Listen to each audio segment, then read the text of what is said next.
Hello from Bridge to Health. My name is Barbara. I'm the acupuncturist at the clinic. I'm Emily, I'm the nutritional therapist. And I'm Anna, an osteopath here. And we're here today to talk about the treatments that we can offer you to help support you through the perimenopause. So, Emily, as a nutritional therapist, how do you work with perimenopausal clients? So I've been working with perimenopausal clients for years, and usually people approach me and they're concerned about symptoms that they're having. So we'll meet, they'll have filled in a full questionnaire, and then we'll go through their symptoms, and my role really is to try and work out what the underlying cause is of those symptoms. So we'll have a consultation. At the end of that, I'll put together a personalised health improvement plan, which is dietary and lifestyle recommendations, and usually a supplement plan to help address those symptoms. And do you use any hormonal tests? Or? Yes, I do. So I like to think of this, my approach is holistic, so I look at the whole person. So it would be really trying to understand, are there tests that can help us dig deeper into the symptoms that could be causing the issues that could be causing these symptoms. So often I would encourage people to have their thyroid tested. Vitamin D is really important, and some other B vitamins that a GP can do for free. But then there are some more sophisticated functional tests that look at estrogen and progesterone levels, testosterone levels. And one thing that's really important around this time of life is cortisol. So your cortisol levels tend to rise when you go into the perimenopause. So we can test for that as well and see if that's part of the imbalance that's causing those symptoms. So Anna, what kind of symptoms do people come to you with as an osteopath? Well, for some women during this time, they can just experience joint pain, stiffness, aches and pains for just seemingly no reason. But this can sometimes be due to the decrease in hormones, especially estrogen in this scenario, because estrogen has an anti-inflammatory effect on our bodies.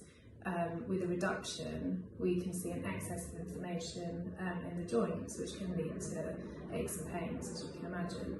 So one of the things that can happen as well is that the ligaments and tendons can become very stiff, and so they won't stretch that easily, and then they can cause injuries and so on. So how can osteopathy address all of those problems?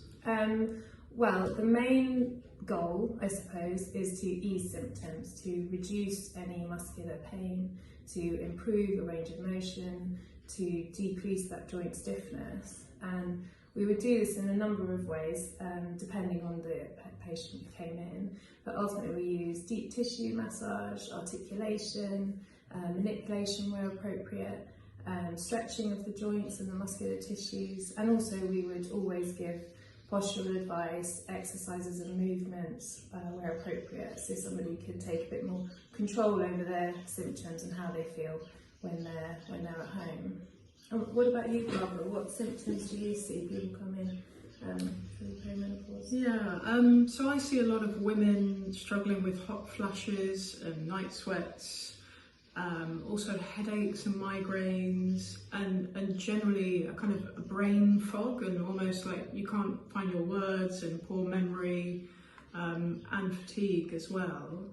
And then on an emotional level, I see women experiencing anxiety that they might not have experienced before, and also sort of increased irritability, and possibly a low mood. It is a very sort of overwhelming and unpredictable time, so I do see fluctuations in mood as well, and sleep trouble too, which is, sleep is so important, and can be really disruptive during perimenopause.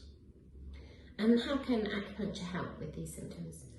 So the strength of acupuncture is that we can impact the balance of hormones in a very natural way. So both of you mentioned estrogen and progesterone. In Chinese medicine, we can equate those hormones to yin and yang. So for example, yin is the very cooling, calming, grounding, nourishing energy, a little bit like estrogen. So we can use particular points that nourish that yin energy and then help alleviate symptoms that come from that decline in yin or estrogen. Symptoms like the hot flushes and anxiety and sleep disturbance. And then generally acupuncture has a wonderful ability to induce serotonin and endorphins, and all that is very relaxing and uplifting, which is so important during such a time of change for women. So if you are struggling with any symptoms of perimenopause, or you haven't quite realised that perhaps your symptoms could be connected to perimenopause, then please do get in touch with the clinic, because there's lots that we have to offer you to help support you through this changing time, to help relieve the symptoms and really to help empower you through this change and transition. So thanks for listening today. Thank you. Thank you.